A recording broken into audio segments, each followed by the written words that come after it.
जय श्री राम, सुस्वागतम परम प्रिय मेरे भाई बहन, आपका अपने परिवार हिंदू रिचुअल चैनल में। आज हम जीवन में व्याप्त छोटी बड़ी कितनी भी बड़ी गरीबी क्यों ना हो उसको दूर करने वाली परम कल्याणकारिणी अधिक मास मतलब पुरुषोत्तम मास के कृष्ण पक्ष में पड़ने वाली परमा एकादशी व्रत के बारे में निवेदन करने जा रहा हूं। इस बार ये व्रत हमें मंगलवार 13 अक्टूबर 2020 को बहुत आनंद पूर्वक प्राप्त हो रहा है। इस व्रत का जो पारण है वो अगले दिन मतलब 14 अक्टूबर को प्रातः 6:30 बजे से लेकर के और 8:30 बजे के अंदर करना उत्तम है। इसी के बीच में करने का प्रयत्न कीजिएगा। इसकी कथा बाद में बताऊंगा। इस एकादशी व्रत के नियम उसी प्रकार से हैं जैसे हम अन्य एकादशी व्रत को करते हैं। श्रद्धा विश्वास थोड़ा अधिक रखेंगे तो और भी उत्तम रहेगा। जैसे कि मतलब 12 तारीख को ही एक दिन पहले दशमी को ही हमें एक समय भोजन करना है, सूर्यास्त के पूर्व ब्रह्मचर्य का पालन करना है और दशमी से ही लहसुन प्याज बैगन और जो है कुनरू मसूर की दाल ये सब तामस प्रकार की चीजों को ग्रहण नहीं करना है। अगले दिन मतलब 13 को प्रातः एकादशी के दिन उठना है। आसपास कोई सरोवर है तो वहां जाकर के स्नान करना चाहिए, कोई नदी में कोई तीर्थ में नहीं, घर में ही सामान्य स्नान करना चाहिए। स्नान के पहले हम सभी मंजन करते हैं। एकादशी के व्रत में अथवा किसी भी विशेष व्रत में मंजन नहीं करना चाहिए।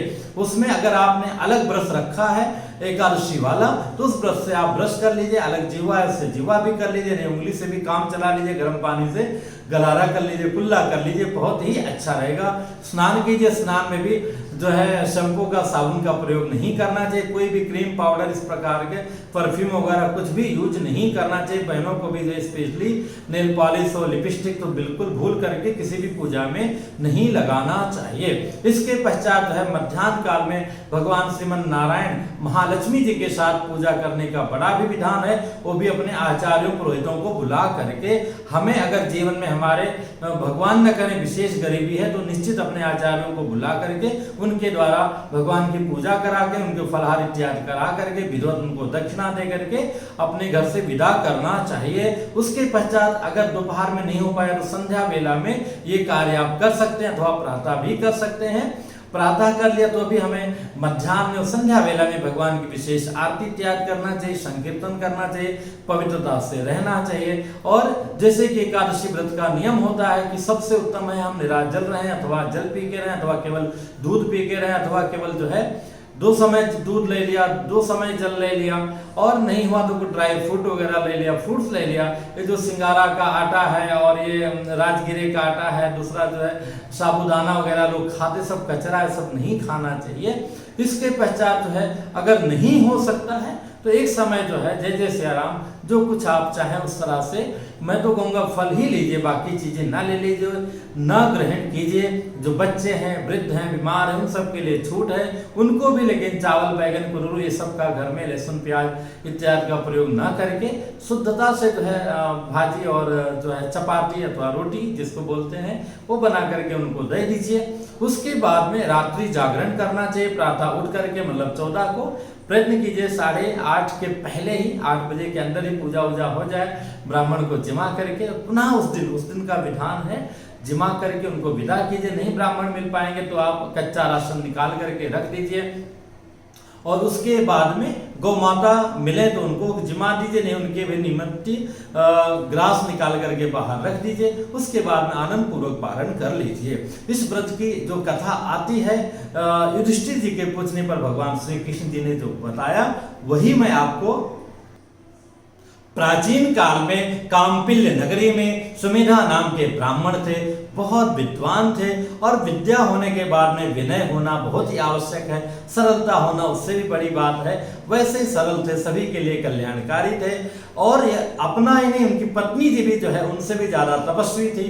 दोनों ऐसे थे, कोई अतिथि घर में आ गया स्वयं भले ही वो भूखे रह जाएं पर अतिथि की सेवा बिल्कुल हृदय से करते थे। कई वर्ष ऐसे बीत गए, पंडित जी बहुत दुखी हो गए कि जो है हम जो है धन के बिना विशेष कार्य नहीं कर पाते हैं, जीवन में बहुत आवश्यकता है धन की, तो इसलिए जो है हम परदेश चले जाते हैं और वहाँ कुछ धन वगैरह कमा करके फिर हम वापस आएंगे। जैसे हम लोग अयोध्या जैसे जय जय सिया राम यहाँ तक पहुँच गए हैं।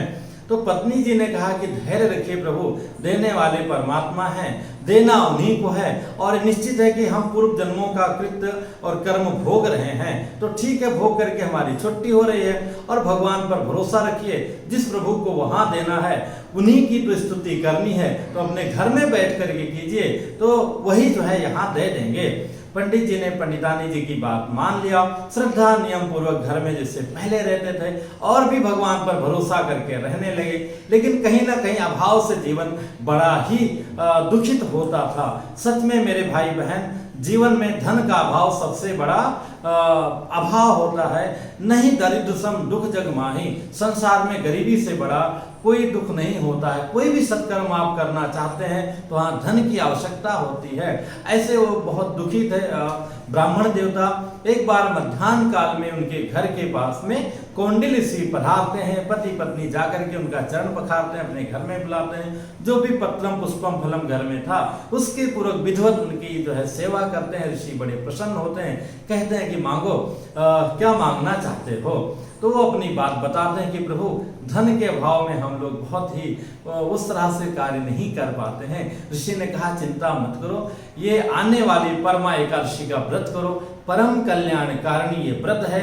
इसी व्रत को करके जो है कुबेर जी, जो धनाध्यक्ष धन के मालिक कहे जाते हैं, वो जो है शिव जी को प्रसन्न किए, शिव जी की कृपा से वो धन के मालिक बन गए इस परमा आने वाले मतलब परमा एकादशी व्रत के प्रभाव से।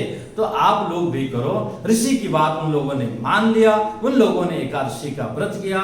उनका जीवन कुछ क्षणों के बाद अथवा कुछ महीनों के बाद धीरे धीरे धीरे प्रभु की कृपा से एकादशी महारानी के और ऋषि के आशीर्वाद से जैसा चाहते थे उससे हजारों गुना ज्यादा आनंदमय हो गया। तो मेरे भाई बहन, हमें संदेह नहीं करना चाहिए। कभी किसी ने सोचा था, आप अगर जो थोड़ा उम्र वाले लोग हैं या वैसे लोग हैं, कितना बड़ा बड़ा जो है कैसेट आता था, टेप रिकॉर्डर आता, फिर उसके बाद में वीडियो रिकॉर्डर आता था, कितने बड़े सारे चीज होते थे। किसी ने सोचा था कि इतने बड़े चिप में जो है 1000, 2000, 5000 गाना भर जाएगा, कभी कोई कल्पना नहीं किया था। तो प्रभु की शक्ति परम अपार है और ये सब जो उपग्रहों की देन है। तो जो ग्रह को बनाने वाले सोचे उनके अंदर कितनी दयालुता, कितना प्रेम और कितनी जो है शक्ति से वो भरे हैं। तो अगर आप श्रद्धा विश्वास पूर्वक परमा एकादशी का व्रत करेंगे तो निश्चित ही प्रभु की कृपा से आपकी मनोकामना अवश्य पूर्ण होगी। निश्चिंत होकर के व्रत अवश्य कीजिए। इससे संबंधित कोई प्रश्न हो तो कमेंट्स कीजिएगा। और हाँ, आप जुड़े रहिए, वीडियो को भी आपस में शेयर कीजिए। अभी नवरात्रि पर्यंत तो स्पेशली आपके मन में जो जो भी डाउट आता है, आना भी चाहिए, उन सारे डाउट्स का भगवान कृपा से मैं वीडियो के माध्यम से सेवा लगातार करने का अवश्य प्रयत्न करूंगा। जय श्री राम।